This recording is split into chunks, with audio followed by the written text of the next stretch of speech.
Hello and welcome, all you pod watchers and listeners. Hello out there. Thanks for joining the Now We Know Better podcast. You have joined the best podcast that you'll ever want right here. This Right is here. the one. This is it. My name is Wim Vanderzam, donning my Blue Jays blue. Tom, I see you got your Blue Jays hat. And Dave, you are really in the spirit. You're black. No, this is dark blue. It's navy. I think they got navy in their uniform, don't they, Tom? No, they don't, Oh, unfortunately. it's a It's little more powder performative, blue like that- what Wim that- has there. That cap is a little performative. Why don't you get a cheerleader? All right. This is the closest I'll get to Major League Baseball, but I like it. And as usual, I am the moderator, and you can see it is a very big job. But I'm driving this bus. It's unfortunate it only has two wheels. But during the next hour or so, we'll try really, really hard to inform you, entertain you, and well, other stuff. In fact, other stuff is guaranteed. Today, with my two pod colleagues, we will be discussing a little royalty. Not like a little royalty, it's a little on royalty. We'll be having a discussion with Dave on critical rare earth minerals, and also Tom will be bringing to the table the Indigenous land debacle, I'm calling it, because I believe it to be such, but we'll find out. Maybe Tom has a different opinion.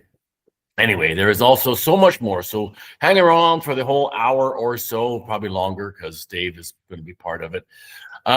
We've got the email bag coming up, and we always love to hear from our loyal listener. We also have our extremely popular predictions segment, which this time will be about a potential election. Interesting. And everyone always seems to enjoy our world-renowned point-counterpoint segment. My two pod colleagues dueling head-to-head over a current affair topic. Let's see how it plays out between the two of them this week. Last week, it was a draw. There was no clear winner. Won. So You said I won. you can't. You can't claim I victory. think you yourself. said I won. I was better. I presented better. Well, then, let's introduce you then. The We Know Better pod guy, Mr. Know-It-All himself, and global property management mogul, David Vanderzam. Hey, good afternoon. Hey, Tom. How are you? I'm good. Sun's looking out there finally. Yes, The rain's passed. it's great. And the Bank of Canada lowered the interest rates another 25 basis points, as I predicted. And You and I both. yeah, You we're and looking I, we were forward on to that one. a flood of real estate sales now. It's going to be great. Actually, just to be clear on that, I am still in the race for the accurate prediction because I said, and first of all, the prediction was for the new year, if you recall. It was for the new year. Mhm. I recall And I that. said there would possibly be a 25-point basis drop before the new year, and then it will be flat. Well, you didn't say So- that. So stop lying. I didn't say. Listen, Did you read me? Pinocchio. Did you? We have a recording. Yeah, we do have transcripts, unfortunately. Eeks. Did you not see the Word document I sent you with our predictions? No, I don't read Well, those. That's a Oh, lot Yeah, of like work. anything you send is garbage. Okay, well, I'm not Garbage even in, garbage introducing out. Tom MacDonald today. Screw him. That's me. Yeah, well, whatever. To get things going today, we're going to go straight to the email bag. And Oh, boy. Tom, let me guess, Tom. There is no jingle for the segment yet. No. It's the What do very you do difficult all to week? put together. I'm trying to book Billy Joel for this, but he hasn't returned my calls yet. Well, he's busy. He's busy. I don't know doing what, but maybe the jingle becomes no jingle. That might have to settle. We might have to settle for that for a bit. You know, For a all the bit. best podcasts have music going in, music exiting. Oh yeah, no, They're that's our, lacking. that's We're our lacking. post-production team. That they take care of all that stuff. Yeah, but we No. are the That's best you. podcast, so That's you, Tom. we're setting a standard. Our team is quite well. We're very efficient. We work with a minimum amount of labor, and look at what we produce. Well, we're modeling ourselves after Canada Post. You know, people just work the rule and strike indiscriminately. Yeah, we're working on a Saturday here, though. What's up with that? That's not too bad. I know. Okay, well, we have to get Okay. this one in the hopper because there's Are a you- game on. Are you the commentator now? No, yeah, maybe not. Yeah. This email question comes from Jared P. of Quebec City. Oh, nice. Oh, yeah. Our first email from Quebec. Thanks, Yes. Jared. Yeah. Or is it Jared? Gerard. Tom, you know French, Tom. I do. I know French Tom. French Tom. Gerald. It's Gerald. I All right. born and raised. If we're going with Jared. Okay. Jared says, hi guys, can you give me your thoughts? The Quebec government just passed a law that bans students from covering their faces as part of a secularism expansion. Personally, Jared, grew up with nothing of the sort. Nobody covered their faces when I went to school, and so I think it's wrong. But is it? Or am I just being racist because it's not what I grew up with? All right. Well, thanks, Jared. It's a good question. I personally don't think you're racist. No, it doesn't mean that. But let me explain just a little further so all of the audience understands what happened there. I guess the simple explanation of secularism, and tell me if I'm off here, guys, but the principle aims to protect both religious freedom and equality by keeping public spaces and governance, public spaces, I guess all public spaces, so governance free from religious bias. I really poorly spoke that, but I think you get the point. It's about right. Yeah. Right. Sure. Hello. Are you guys there? Yeah, I'm listening. Okay, With you're going to rapt toss this attention. off. Are you going to toss Okay. this to us for our valued Okay. opinions? Or? And the Quebec government passed a law last month, Bill 94, that broadens the 2019 secularism law, Bill 21, by banning all school staff, including janitors, psychologists, and volunteers, from wearing any religious symbols. So now students are prohibited from wearing face coverings, and school premises cannot be used for religious practices, even outside class hours. Dave, why would Jared think that he's a racist? He's not a racist. The only guys I know with masks are robbers and terrorist sympathizers. So No, what about the hijab? No, what is it? That too. Hijab. Yeah, that. Yeah. Don't like that either. That covers the face. What benefits does covering? Well, sometimes covering your face, like the center one here, but we're built as a race to be able to look at each other and convey messaging even through facial expression. It's a religion, though. That's a religious requirement. I don't care. Yeah, well, it's also a cultural requirement that falls outside of the dominant culture and the culture that these people have immigrated into. So yeah, no, absolute hard no. I agree, I should say. And I know that it pushes up against certain freedoms, but I don't care. Well, I'm going to say, Tom, I would suggest that all this spawns from Canada's mass immigration policies of the past decade or more. So, I mean, maybe should Canadians adopt or adapt to foreign cultures and religions, or should immigrants assimilate and embrace Canadian culture? Yeah, or both. Yeah. When you come to Canada, I mean, I know you have your own culture and you want to carry on your own culture. And we've always accepted that when you bring in people from cultures other than Christian cultures, or even if they are Christian cultures, like from Italy, Spain, when they came over early on in the post World War I and post World War II, they had their cultures of how their traditions on how they celebrated things, but generally it was Christian. And now we've moved away. We've morphed out of Christian principles and into Muslim principles.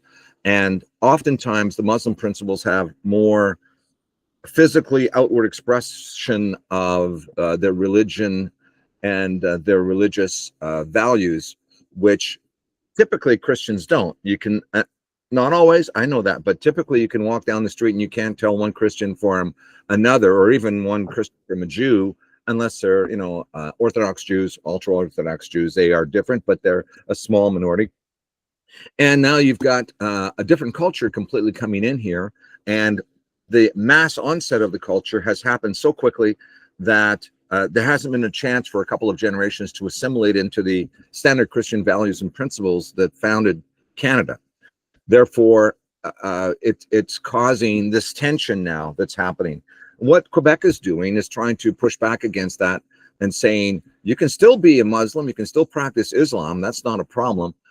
We just can't have your face covered for whatever reason your religiosity believes in, especially if you're working for the government, if you're employed by the government, because you're representing all the people.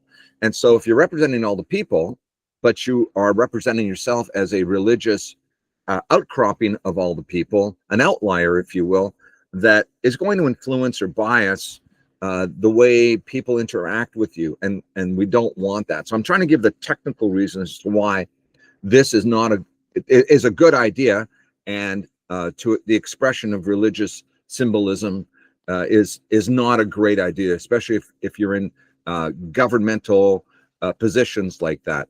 I've looked quickly at this, and I don't see anything where they're prohibiting students from doing it, unless it's because it's on provincial land.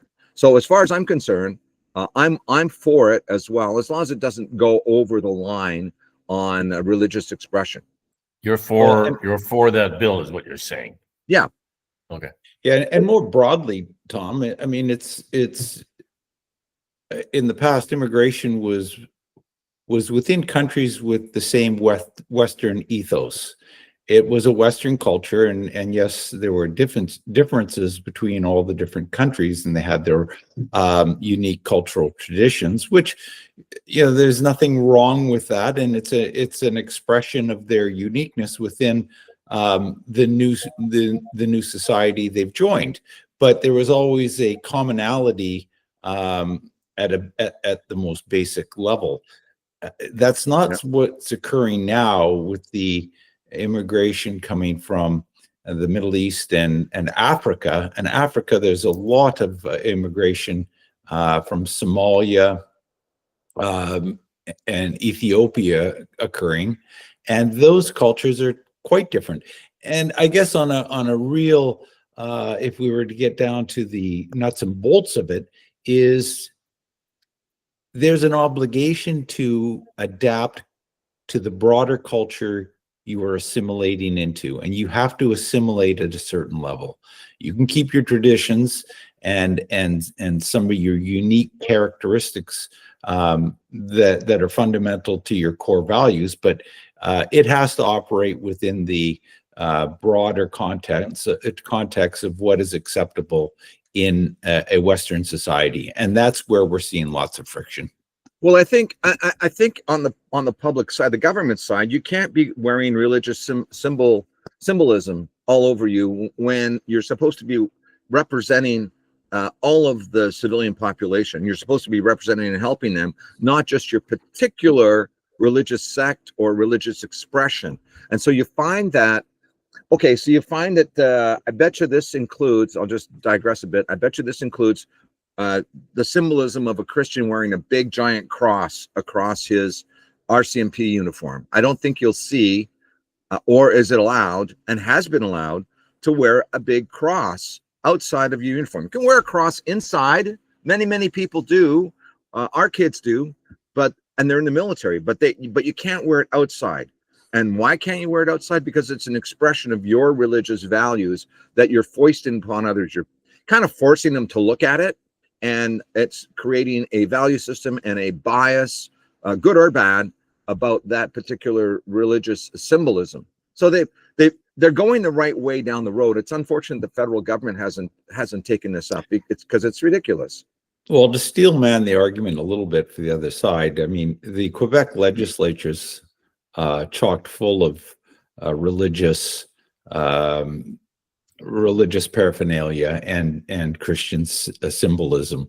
Yes, but that's inside the halls of the federally elected facility. That's different. They're serving the public. but the public's not going in there asking to be served. They can view, but that's about as close as it gets.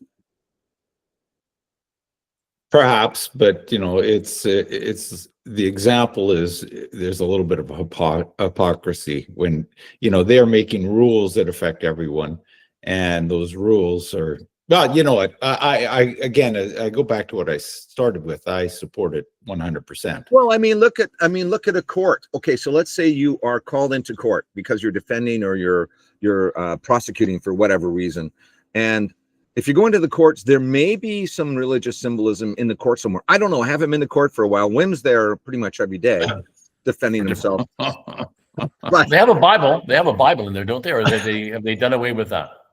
I think they've done away with swearing on the Bible in Canada. I don't know if that's the typical in the States. I don't think so. I know what the president of the United States has to swear in with the Bible. That'll be very interesting when we have the first Muslim president. Mullet. Will they swear on a Bible? I think that I'm not sure Obama used the Bible. I think he used something else, if I remember correctly, when he was sworn in by the Supreme Court justice. Not the Quran. No, I don't believe so. It was something else. But anyway, my point is that there's always the word. What's the word when you're saying anyway? The word Dave used, I can't remember right now. That says simulation. No, just the hypocrisy that says that you guys do something else and we'll do this, and we're going to call yours wrong and we'll call ours right. But you don't see a lot of that, I think, in the courts. I think all of that religious symbolism has mostly been removed. Back in the day, you're right. There'd be a crucifix. There'd be an image of Christ, maybe even Jesus looking down on people in a picture frame. But I believe that's all been removed. But now we're letting the hijab come into play. So no, I don't know how Muslims are going to handle that when they're saying, well, I work for the federal government, but now I can't wear hijab. I'm going to sue. So there'll be lawsuits, I'm sure, because the civil human rights organizations that support Islam will probably be taking that to court and fighting it. And that'll be interesting to see where that plays out. It'll probably go to the Supreme Court of Canada. And there'll be a decision. It'll be irrelevant. They'll just use the notwithstanding clause, and rightfully so. Yeah, that's rightfully so. Yeah, because the province should have some manifest destiny onto themselves. Certainly. Okay, Jared. Well, yeah, I think you have people on your side. That's for sure. And we don't believe that you're racist. And I hope that helps you a bit with some clarity from these guys. And we really appreciate you sending a little note in to us. We're happy to have our audience participate in our show as well.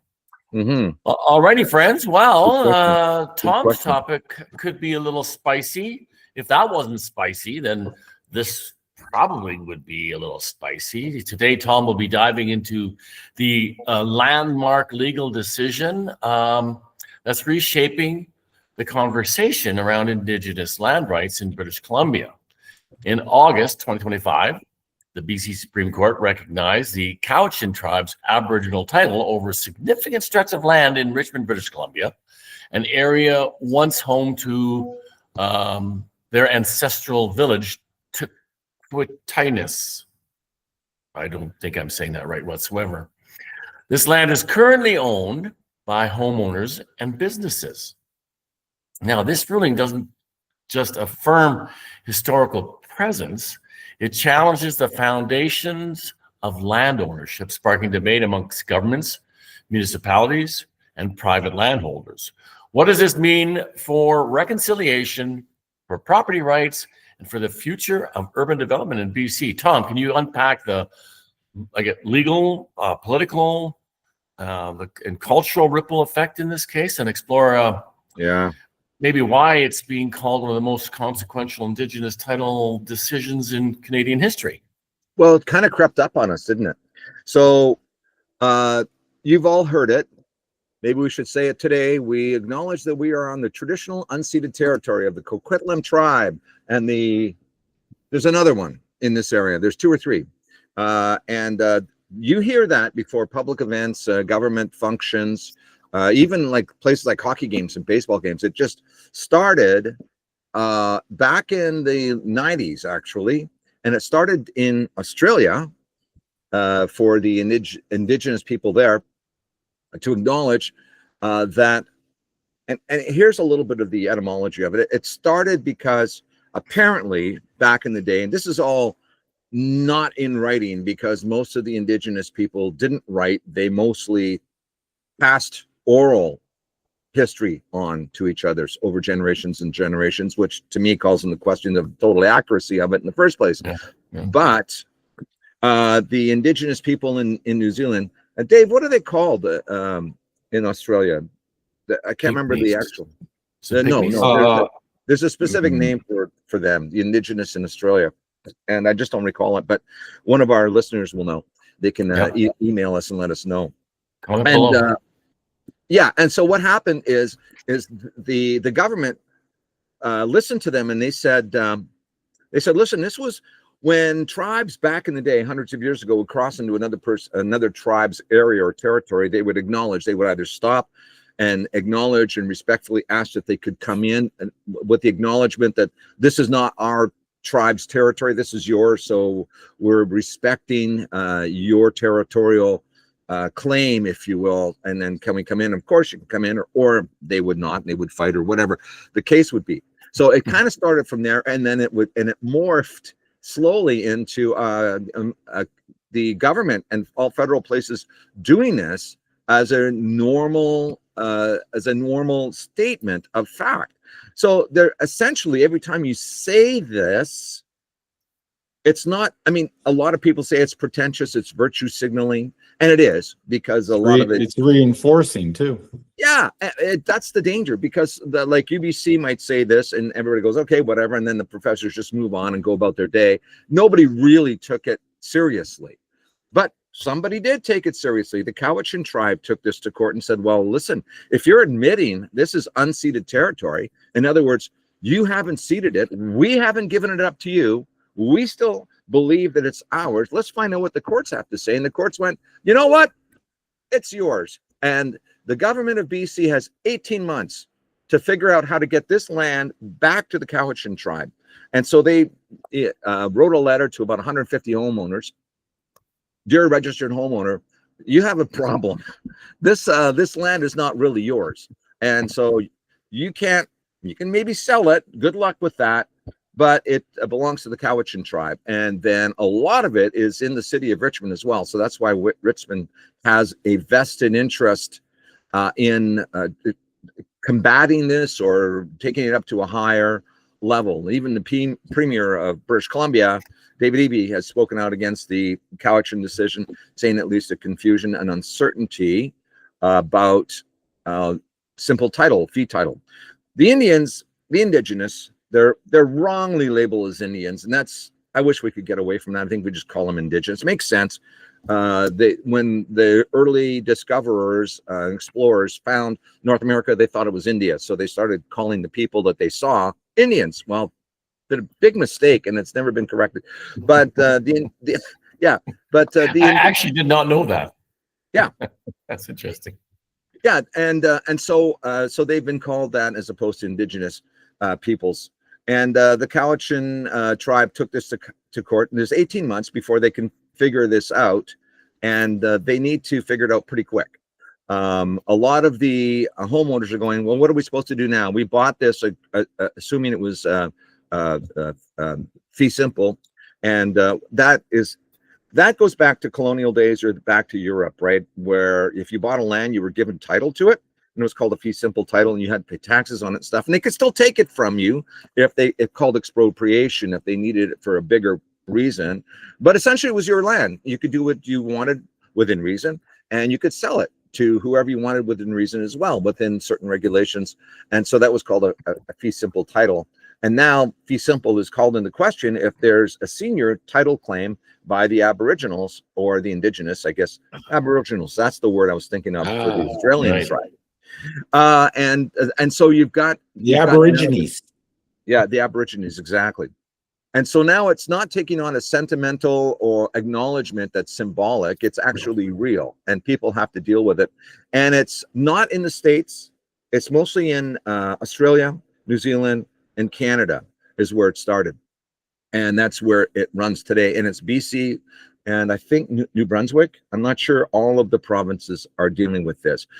The reason they can hang their hat on this, guys, is because I'm not an expert, but they were told, I was told, and I've read, I've researched it, and there were no actual treaties that were inked in a large portion of British Columbia like they were back east. Because back east, here it was a bit of a wild west. There was claim staking going on in the 1800s, and because of that, there weren't a lot of Aboriginal treaties that were signed. They didn't have the treaties to show them, say, here we have. They have signed ones, but not everywhere, and that's why the Coquitlam Nation took it to court.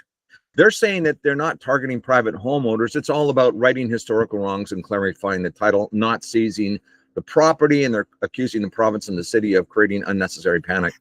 Well, that's today. Well, what about in a year or 10? Is that going to change? It probably will. So there's a lot going on here. There's a lot to unpack. The supportive claims of the Indigenous are saying that First Nations have an inherent human and Aboriginal right entitled to their lands and territories, especially the right to own, use, and develop, especially if they didn't sign a treaty. And it's something called UNDRIP, which is a means to Indigenous people. It should be Indigenous peoples who tell the government and industry how it's supposed to take place. So you've got some activists on that side. On the skeptical side of it, there's probably nothing more important to landowners than the security of their title. This is the BC Attorney General, Niki Sharma, regarding the ruling. As a result, those interested in the Aboriginal title versus fee simple title cannot coexist in the same land in their full form at the same time. This is the BC government making that. However, the Cowichan Tribes versus Canada AG decision says the Aboriginal title now trumps fee simple title. We got a very, very serious thing on our hands here, and I think it's going to have major ripple effects going on the line. Do you have any questions? I'll try to answer. Well, just the case is being appealed. Would that mean it would go to the Supreme Court of Canada? Yeah, it should eventually make its way up to the Supreme Court of Canada, the BC Court of Appeals first, and then eventually a ruling by the Supreme Court that will have to decide, is this legit? And if it is, and it's probably going to, it sounds legit. How are they going to twist it into a pretzel that says these land titles are extinguished when the courts have already looked at a lot of the details and said that the titles are not extinguished? And so we dug ourselves into a big hole with land acknowledgements, and now with the fee simple title questions and the claims against them. How is the Supreme Court going to rule that this is wrong unless they rule like on an historical basis? Say, well, it's been too long. You can't kick people out of their homes because it's just been too dang long. I don't know where this is going to go, but if it does go to land claims, you're going to find. How are they going to do that? Are they going to say this is rightfully Indigenous people's land, and they can either give you like a 99-year lease on it and pay $1 a year, or you pay them rent or some sort of strata fee, like an Indigenous fee, for being on their land? That is probably where this is going to end up. There's probably going to be some exchange of fees for the title usage, and that's going to really affect the cost of the real estate, probably. It's scary. And you know, I mean, it's not only lands, you know, for homeowners, businesses. I mean, there's lots of, in this Richmond area, there's a lot of businesses as well, manufacturing facilities, etc. But you know, then all of a sudden, I mean, I think Stanley Park would then probably be developed next. You know, why wouldn't they? If because that would be one of the lands that would fall under those the ones that are in dispute.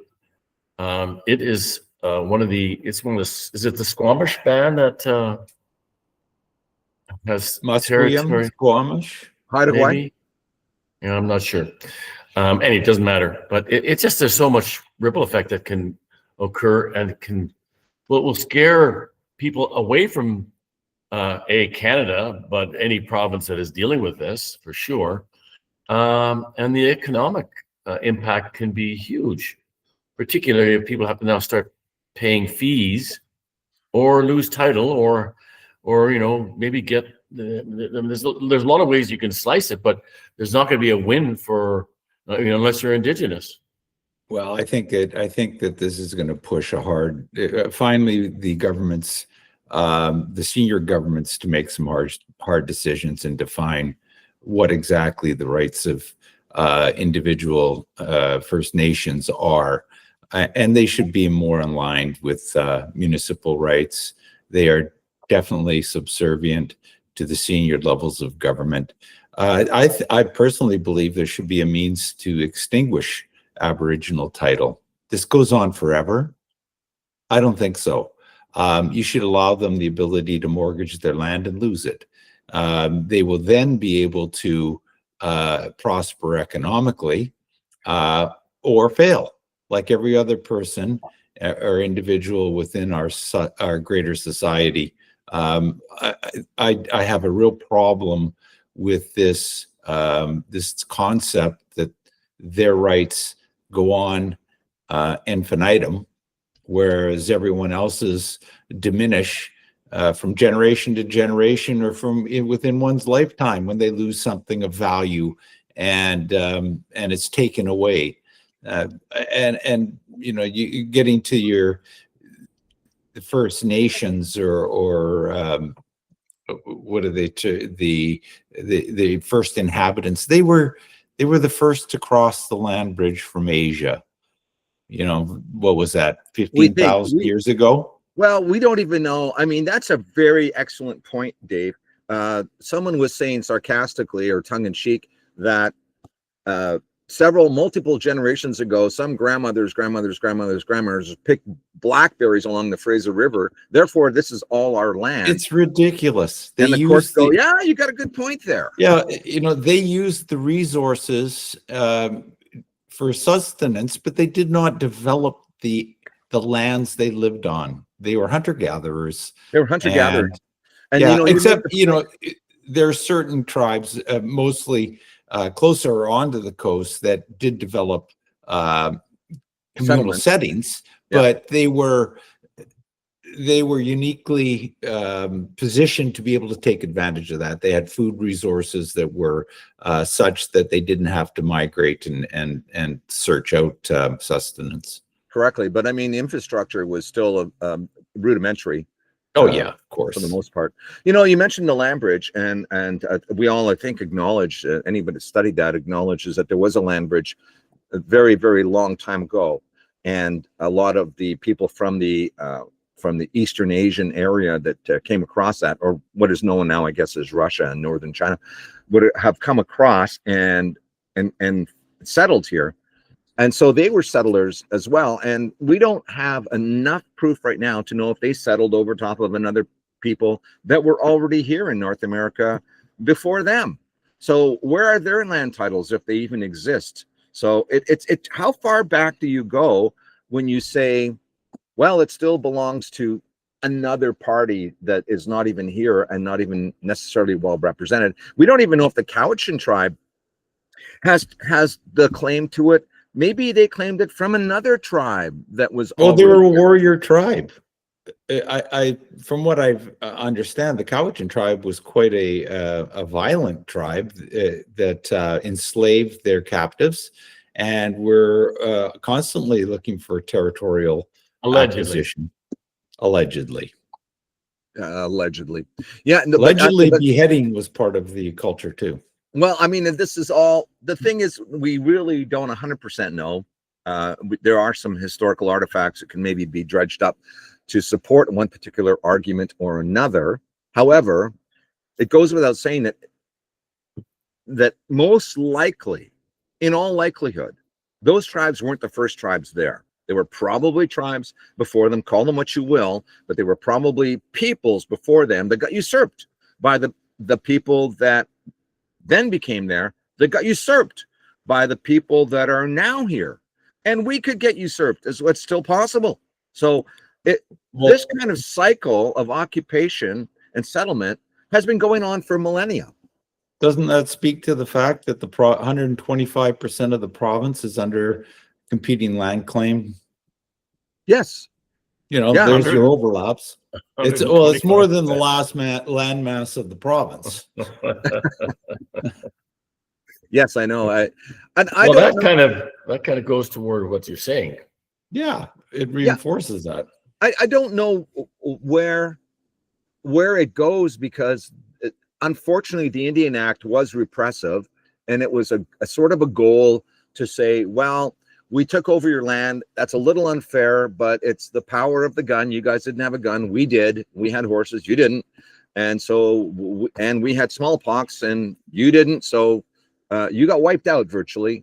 And we feel bad about that. So we're going to give you large tracts of land that you can hunt and fish on and do what your original habitation habits were.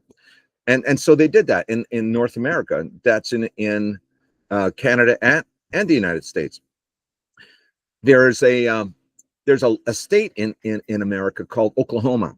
Oklahoma was, and I don't have all the historical facts in front of me, but Oklahoma was and still is a very, very large Indian settlement land where the president back then tried to push all of the Indians into a small area called the state of Oklahoma as we know it today. And even now, there's huge land tracts in Oklahoma that are reserved for the indigenous because of the treaties that they settled. They moved people over.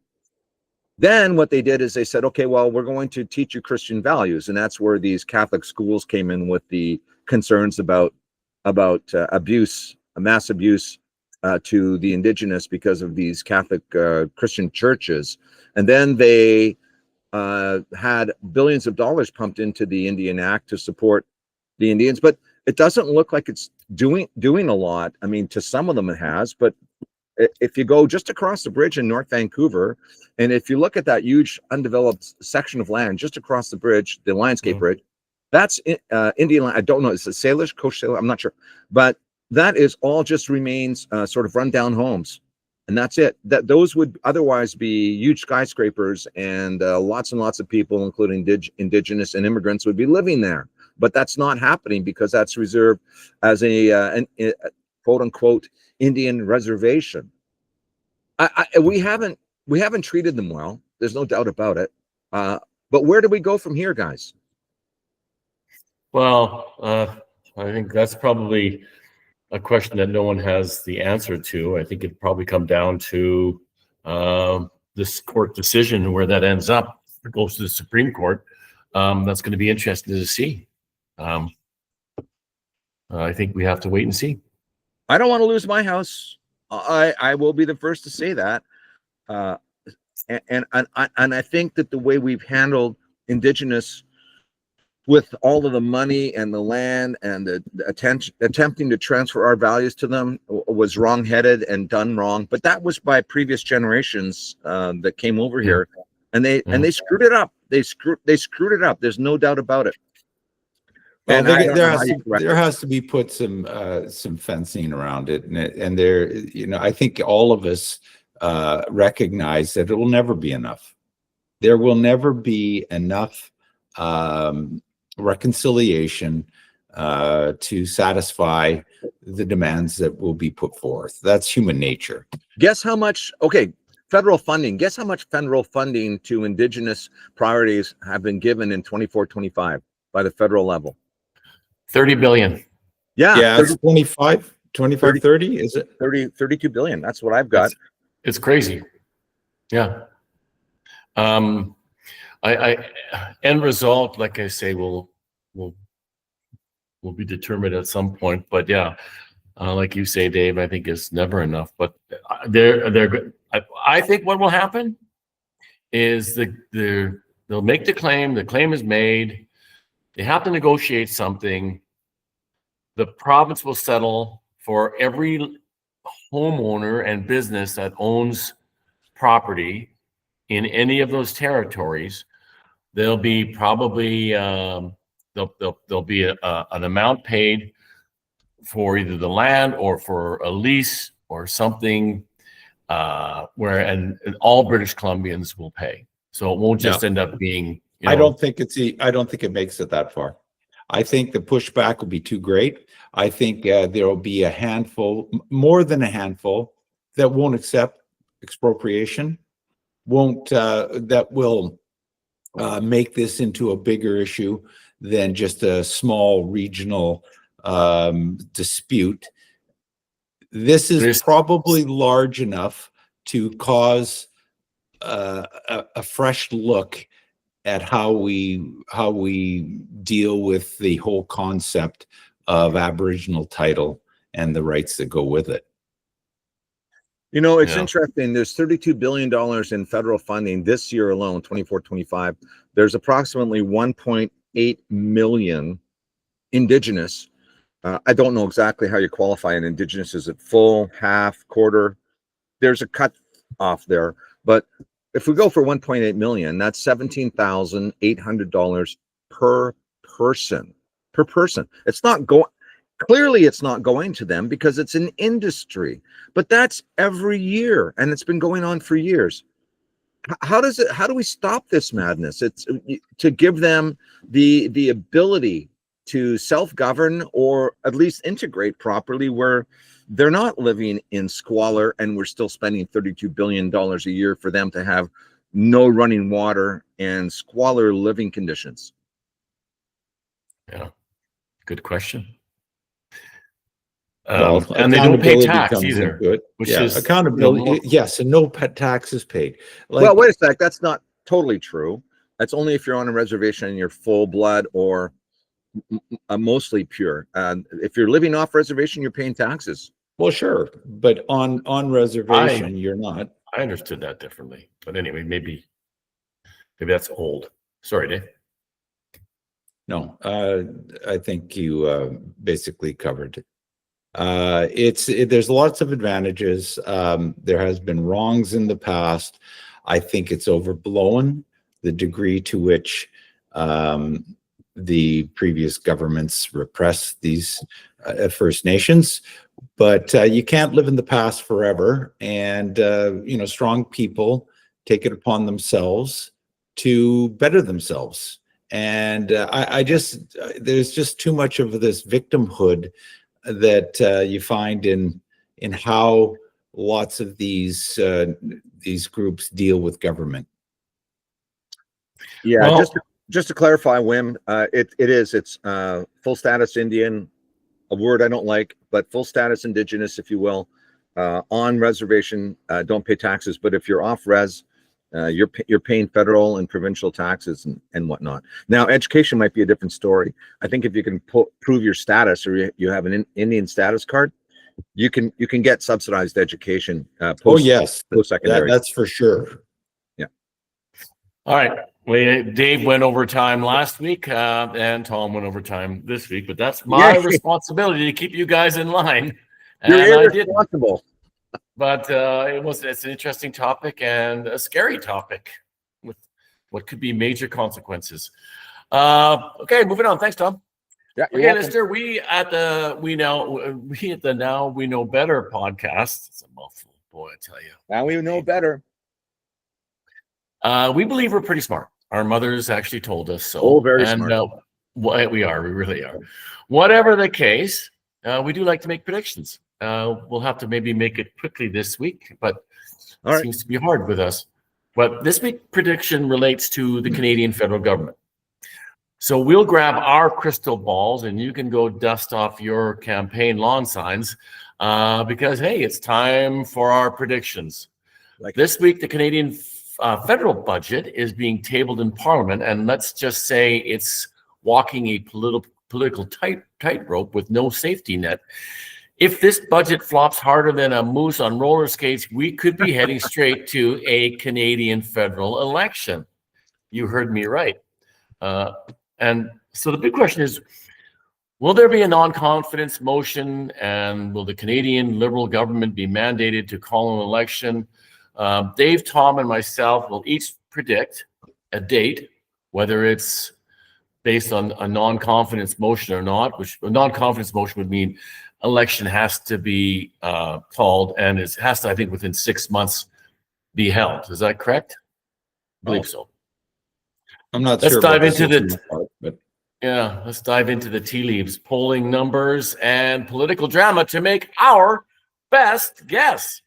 Tom, will the government go down? Do any of the opposition parties have enough reason to not vote against the Liberal budget? Well, it's tough because you're asking us that question when we haven't seen the budget at all. So we just have to guess what the budget. Well, we know it's going to be bad. We can assume it's a bad, a Oh, very really? We can Yes. assume that. Well, I mean, I'm not liberal, so I'm not defending Carney. Believe me when I'm saying that. However, we don't know what the budget's going to be, and they've got some ideas as to how to satisfy the obligations and titillate the opposition into staying with them. So without seeing the budget and the black box that we have to open here, we know it's going to be a little bit shaky, but they're going to, you know what the strategy is. You know, they're going to take a lot of the expenses and they're going to capitalize them, which is a classic maneuver with communist and socialist countries, where they move it over and they say, see, we have an operational surplus. I mean, you watch, there's going to be some sort of trickery going on there. And a lot of Canadians are just too busy to even care about it. And they'll go see, this is AC, it's not that bad. So my guess is that there will not be a fall election because there won't be enough people to topple the government. If there is one, it'll be held towards the end of November. End of November. So Yep. I need a date. You're being wishy-washy on that one. We need to know. End of November is pretty specific, but let's see if we can nail it down. Let's go for Thursday, the 27th of November. Okay, I must have heard you wrong. I thought you gave us 2 time periods there. Okay, so late November, Tom. Late November, if there's an election, but I'd say I usurp that by saying there won't be enough votes to knock them off. So you're going to say there's no election in November then? No election in November, but if you're pushing me for an election date, if there is one, then November 27th. No, but you just said there won't be an election. Yeah, I say there won't be an election. But you were saying if there's an election, when would it be? And I would say, well, I don't think there'll be one, but if there is one, November 27th. Okay, I was more so speaking in general. In other words, there might be a non-confidence vote. There might be, we might have to go to the polls. But if not, if you don't believe that there will be a non-confidence vote, then when will there be an election? Well, he's got lots of time left, so we could be talking 2.5 years. Yeah, I mean, how many non-confidence votes will there be in Carney's term? There could be several.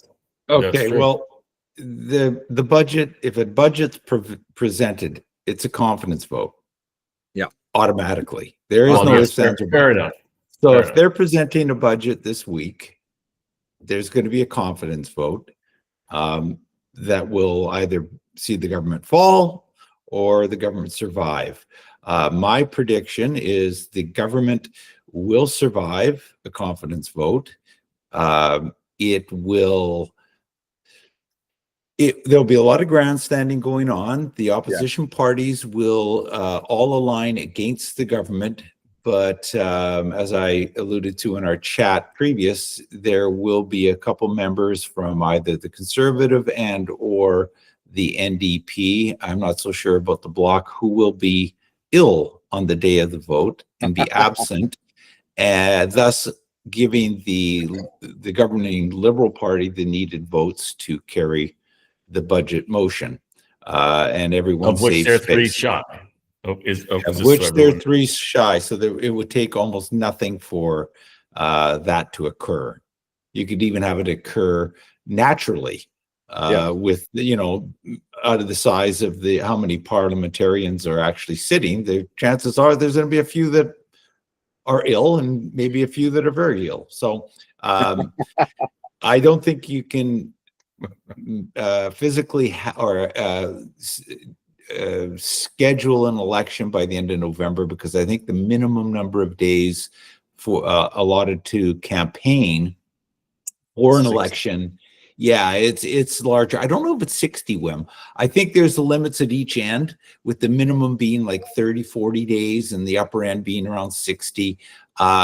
In the most recent election, it was dragged out purposely. Or was it? No. I think I might have that wrong.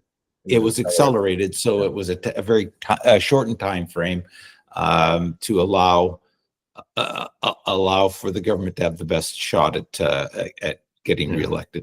And I think I was wrong on that 6 month. I think that relates to by-elections. That's exactly right. It's you have to set a date for a by-election within a 6 month time frame. Yeah. So what I'm seeing, it's 36 days. So I would be wrong on November 27th already. Well, yeah, it's going to have to be in December if they hold it. So it's 36 days.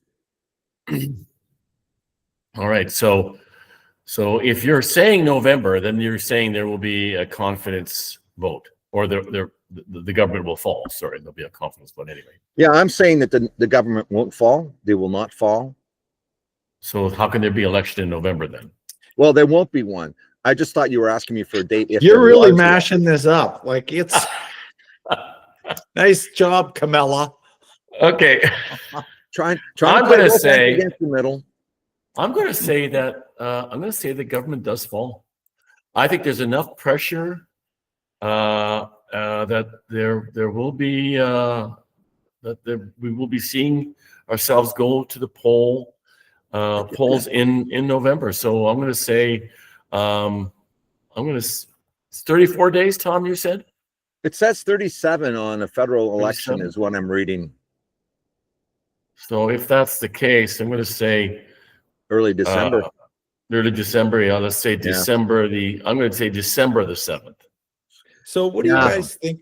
What do you guys think about the possibility that Carney might put something exceptionally egregious into the budget to push a fall of his government? Yeah, that's a good to take strategy. Advantage of his high polling numbers, which have come down considerably from where they were post the most recent election. But I don't put that past them. Yeah, he could do that. He could do that because the thing is, I think Poilievre, his star might be rising a little bit, and there's an automatic trigger of a leadership review with the PC Conservatives, right? If they lose an election, has that hasn't happened yet? January. Yeah, that's still to come. But it seems like everybody's pretty convinced that Poilievre's going to continue on as the leader of the opposition and the leader now of the Federal Conservative Party. He got his riding. He's still the leader, and is probably going to continue. So that there's no obvious heir apparent. There's no obvious heir apparent. You're right. And Carney, Andrew Scheer, surprisingly, has been impressive more than when he was running as reform, right? No, when he was running, he was the leader. For the leader of the Conservatives. Yeah, but he was running in the election to either win or lose. He wasn't impressive, but he's more impressive now. I think it's because he's not beholden to anyone anymore. He's finally speaking his mind. Yeah. And the headwinds. He was fairly young back then too. He was.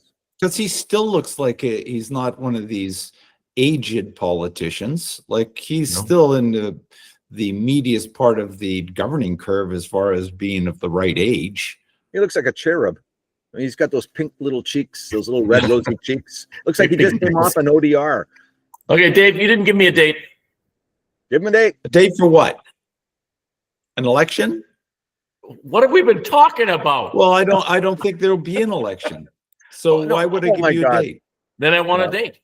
Yeah, it could be 2026, 27. Okay, so let's say I would put it at let's say March of 2029. Yeah, I mean this is 2029. Yeah, Wim, outside.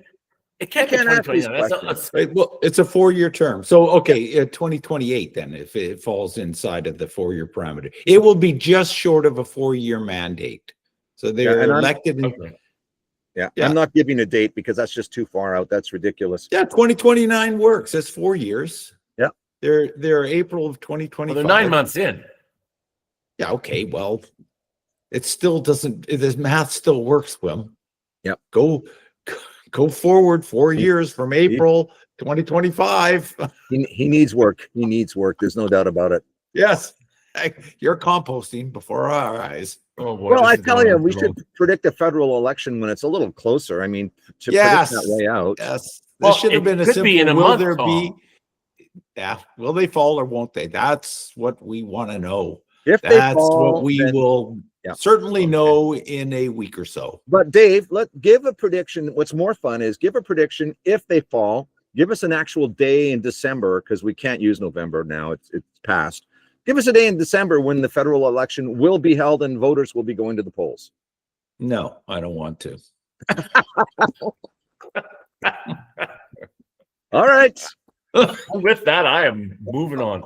Next week, I promise, listener, there will be a more rigid question. This doesn't have to Better be debated. framed. Frame Jeez. it better. Feet to the fire. Painful. Yeah. God. And if you've made it this far in the show, congratulations. Either you're thoroughly entertained or you've developed an unusual tolerance for rambling and what else? Stupidity. That fills the gap. Either way, why not make it official? Hit the like button. Share this pod with someone who could use some sensible yet chaotic talk in their life, or better yet, subscribe. Not only does that help us spread somewhat balanced information to the masses, but it also grants you unlimited access to our glorious attempts of making sense of the world. And no Is it advertising. balanced? That's a big positive Balanced? with our yeah, fair. He said fairly balanced. I said fairly balanced. Yeah. Fairly balanced. In our view. Well, in our view, very balanced. Or in our view. Okay, I'm looking forward to today's topic from Okay. Dave. It's going to be, he will be digging deep, literally. And I believe he's going to rock this topic because it's critical minerals. These are the unsung heroes of modern world, quietly powering everything from our smartphones. Okay, and solar well, you panels. don't have to give my presentation for me. Just introduce me. Don't send them notes next time. Yeah. Jeez. Well, Keep it brief. I'm the one that's doing the hard labor here. okay. Dave, help us understand the geopolitics, the environmental stakes, and the economic gold rush behind these tiny elements with massive impact. First of all, tell us what rare earth minerals are. Okay, here's the deal.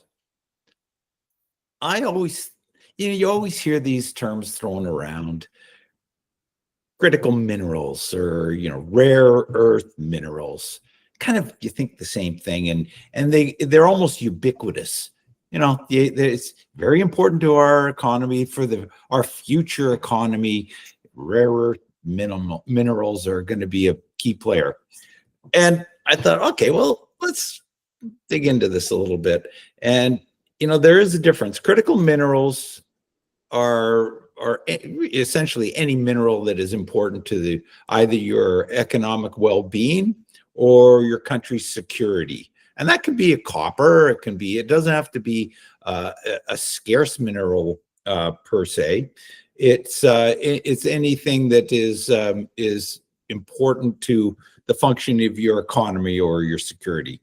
And if you have a difficulty in acquiring or sourcing said materials, that could pose a critical problem for your economy. So it's not so much about the scarcity of the mineral as much as how important it is and its availability to your economy that counts. Rare earth minerals are a little bit different animal, and they consist of 17 chemically similar elements. They're metallic elements, and 15 of these elements are within a group known as the lanthanide elements. Easy for me to say, but they all have very, very similar properties and are typically found in the same ore deposits when they're mined.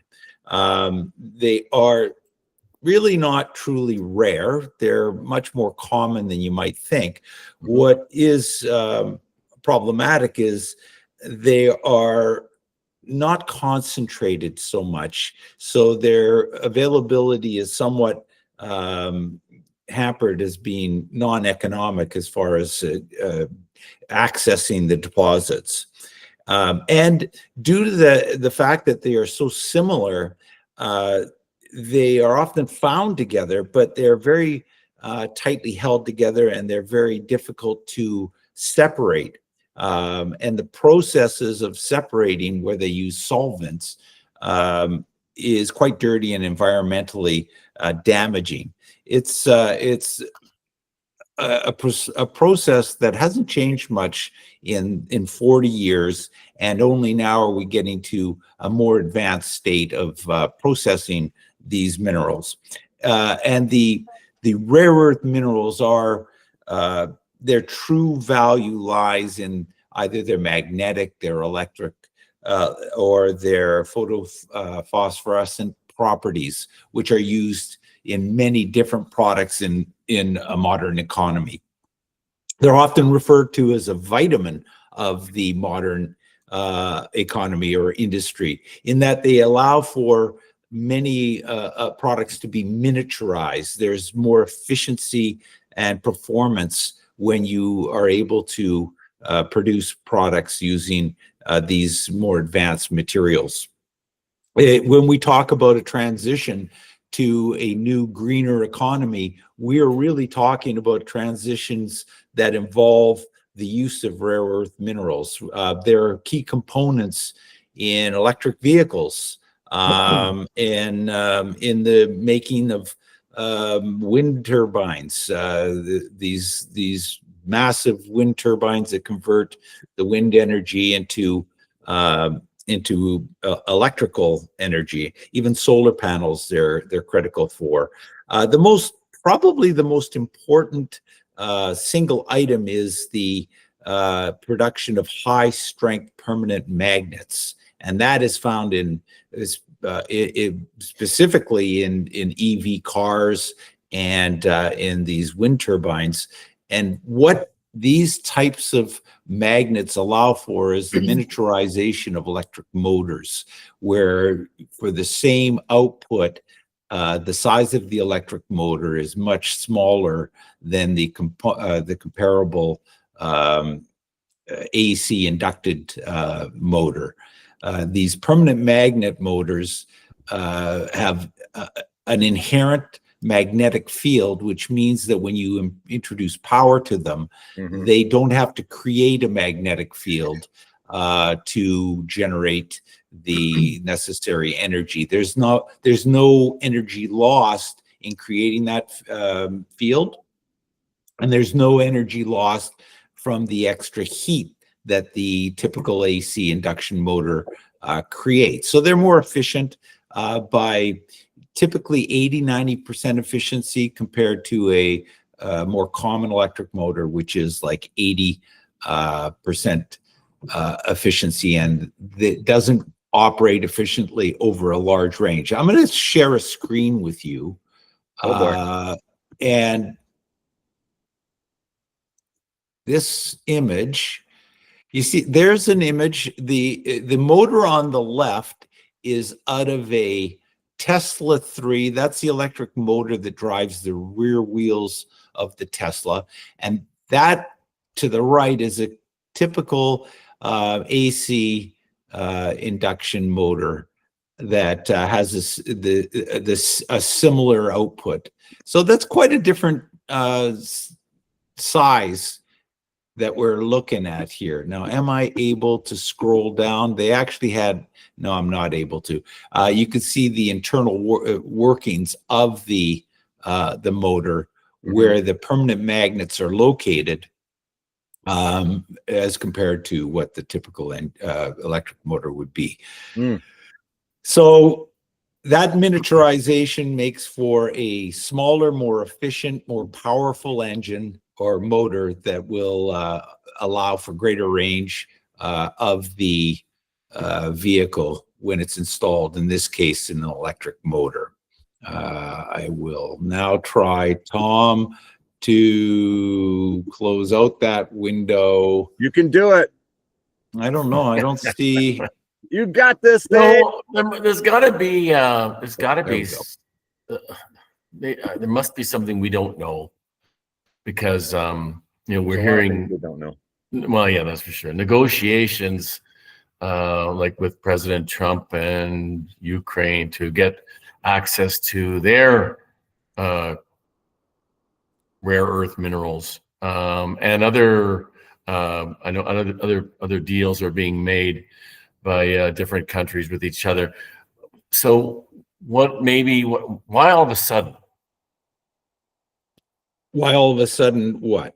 That the These deals are being made, that there's interest in securing it and the importance of securing it. Well, I don't think, and I've heard some pushback against that. It's not so much the access to rare earth minerals. There's lots of them around. They're everywhere. There's many locations where they're in sufficient concentrations to mine. That's not going to be the difficult part. It's the processing of the rare earth minerals and the capacity needed to do that, and the acceptance that the current practices are not environmentally friendly in the least. So until that processing can be brought up to a higher environmental standards, I don't see economies in countries such as Canada being so willing to take on the refining part of the equation, because they go through, it's the refining of the rare earth minerals where all the intense effort is consumed. It's not really the mining part. And even once it's mined, the processes to then use these rare earth minerals into creating a super magnet, a very strong magnet, is quite involved and quite lengthy and expensive. That's probably going to pose a technical challenge to be competitive with the Chinese, who have targeted this area for economic exploitation for a decade. So there's a head start and a period of catching up and finding the efficiencies that the Chinese probably inherently have at this point. Okay, Tom, any questions? Are rare earths expensive? Well, I'm sure that the refined product is very expensive, but there you raise an interesting topic, because without some sort of protection, that whoever decides to take up the mining part, they're protected that their product can come to market at a viable price. China has a history of dumping and lowering the price, as is common in business practice. If you don't have anti-competition laws, then you're going to lend yourself to the biggest guy just dropping the price and make sure he keeps the competition out. So there may have to be agreements, probably within G8, that there will be only rare earth elements sourced within that economic group to protect the viability of the whole process from mining to manufacture. Is it used in military? Yes. Strategically in military weapons? Used in lasers, used in miniaturizing the size of missiles. It is found in just about everything that it involves advanced design. Again, making things smaller. Is AI dependent on it? The AI data centers? Good question. I wouldn't think they would. I mean, I think you're looking for more power availability and chipsets, advanced chips. It would be your AI does Achilles use, heels. yeah, they do use chips, obviously, the GPUs. Interesting. Well, maybe that's why it's become like Wim's, back to Wim's original question. Why is this suddenly important? And then maybe it's because of the fact that we've advanced our technologies to the point where we can utilize these to a strategic advantage. Well, and remember that the transition to a so-called green economy is going to demand that we have much more of the rare earth minerals, simply because they are going to be necessary for one critical component being the super strong magnets that are going to be needed to be used in both electric motors and for generating power from turbines, and they're even found, as I alluded to originally, in solar panels. So a green economy will mean that there will be much more in the way of needing and utilizing rare earth elements. That's actually, it's such an important thing, and we don't give it much thought about not having the actual core critical components to build anything to defend ourselves or advance ourselves. Well, and you would think, like, even in things like missile guidance systems depend on it, and you think, well, really? How? But it's integral to lots of different systems that you wouldn't thought it would be important. Very cool. Yeah, can't wait to see your next topic, but make sure it includes aliens. Aliens. We need to cover aliens. They're all over the news. And I'm not talking well, about you know the ones what? from the southern border. I'm talking about the ones from up there. So what I'm going to do is, I don't know, do you think Men in Black are on Netflix now? I think I'll watch Men in Black a few times and get the base for this alien invasion. It's coming. I'm telling you, they're going to take over the podcast segments. Could be. Well, could be a good thing. Could be a good thing for the audience, for sure. Well, that's a good transition. Thanks, Dave. Good transition for us to take our last segment, to bring our last segment to the pod. It is that time, girls and boys. It is time for Point Counterpoint. And it is a nice, fun, and not too intense way to end the show. We kind of try to keep it somewhat light, and the topic's light. Not always, sometimes. Today, it's going to be a little bit lighter, I think. Although, interestingly enough, I had an interesting conversation last night where it brought up a lot of interesting ideas that Steve will come to your guys' heads as you debate against each other. But yes, this is where Tom and Dave do. They are thrown into the ultimate verbal showdown. The rules are simple. I hand them a topic on one they have no prior knowledge of, and assign them a stance.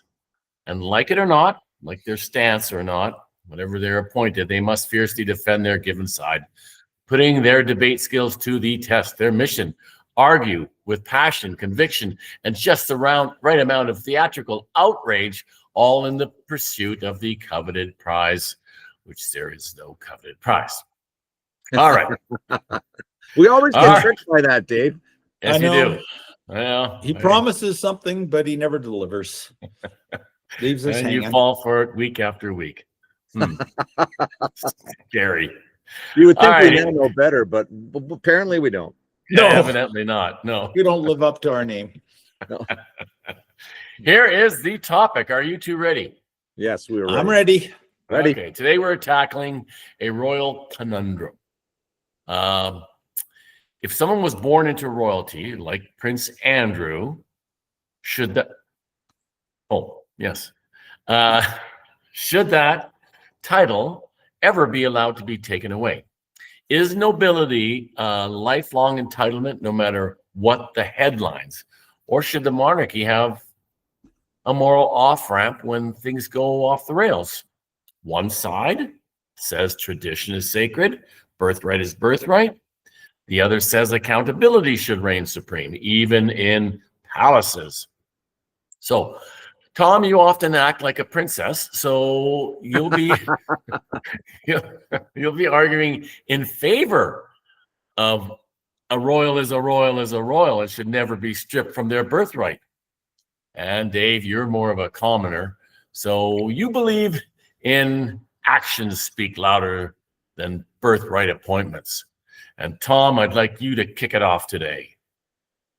Well, we're referring to Prince Andrew, and he is I'm going from memory here. He's the second son or third son of Queen Elizabeth and Prince Philip, I believe, just to give the readers or the listeners context. And so the current king, who was the Prince of Wales, Charles, was the firstborn male of Queen Elizabeth and Prince Philip. And then I believe Princess Anne came next, but she doesn't count because in the hierarchical structure, if there's a male, the male always wins out the throne.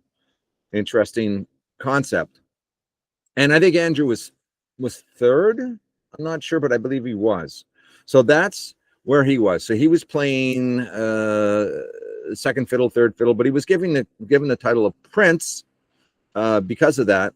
But he had some time on his hands, and you know what happens when you have time on your hands? You start to do things that maybe you shouldn't have done. And he apparently took trips with Jeffrey Epstein to Epstein Island, also known as Lolita Island. And he was captured in a photograph, which he doesn't, well, I believe he does deny, with Virginia Giuffre, who was young, perhaps underage at the time of the photograph on Lolita Island, where Prince Andrews had his arm around her. And the assertion is by Virginia Giuffre was that they had sex multiple times. And this is kind of a no-no, especially if you get caught. But I'm arguing for the prince to keep his title. Now, the reason I'm doing that is because in the royal lineage of England, going back hundreds and hundreds of years, there's been all kinds of malfeasance and chicanery going on. And very rarely was anyone stripped of their title. I think King George abdicated the throne, so he self-stripped, no pun intended. But Prince Andrew, the only stripping he did was his clothes. And unfortunately, You're doing a lot of talking today. It's wrong-headed.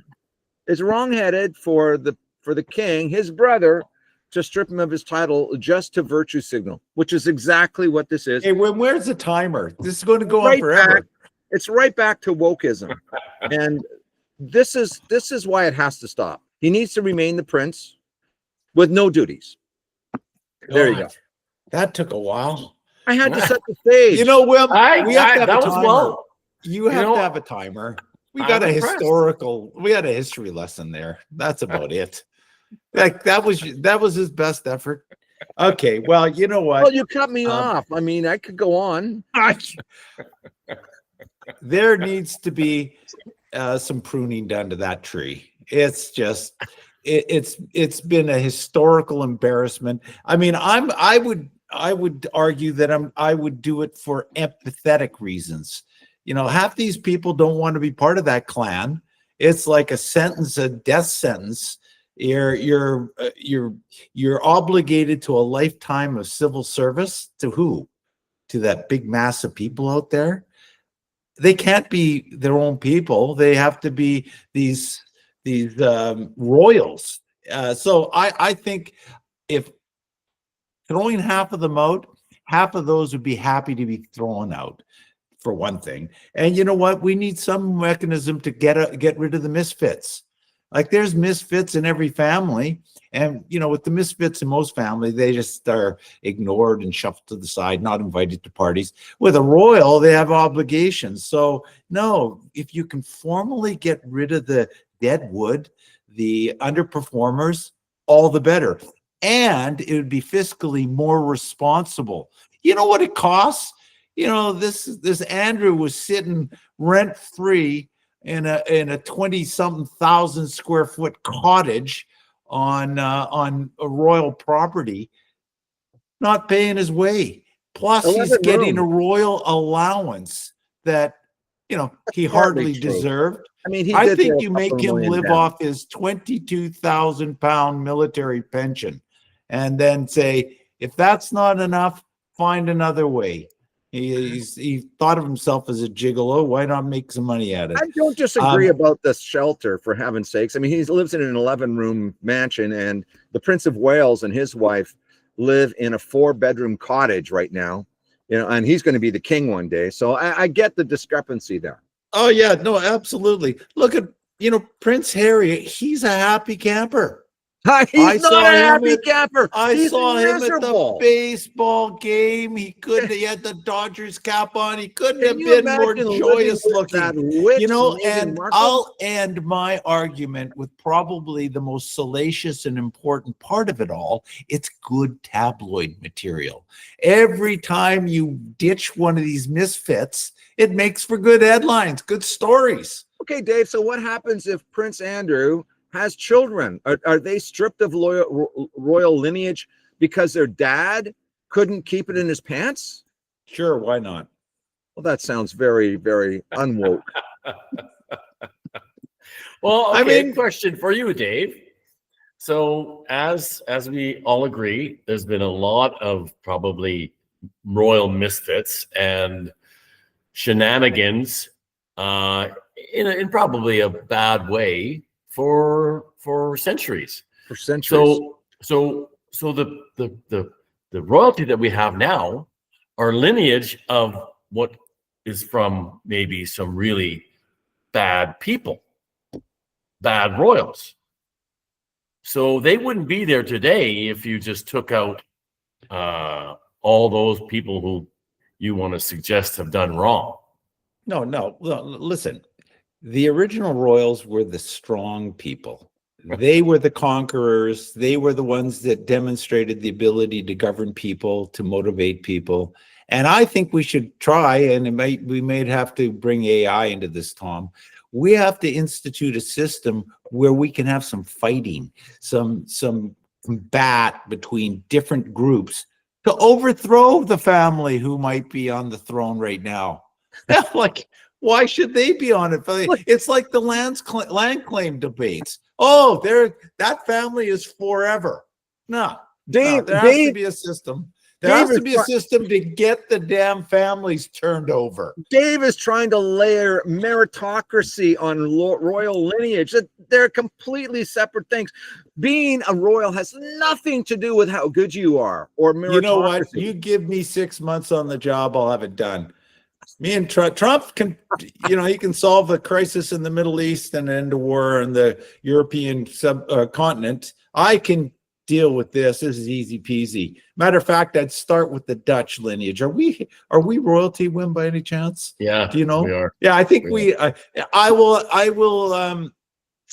will banish myself. That Wim will be first, but I will make sure that I have no claim to whatever crown might be waiting for me in Holland. You have no claim to any crown right now. The only claim you have is Crown Royal.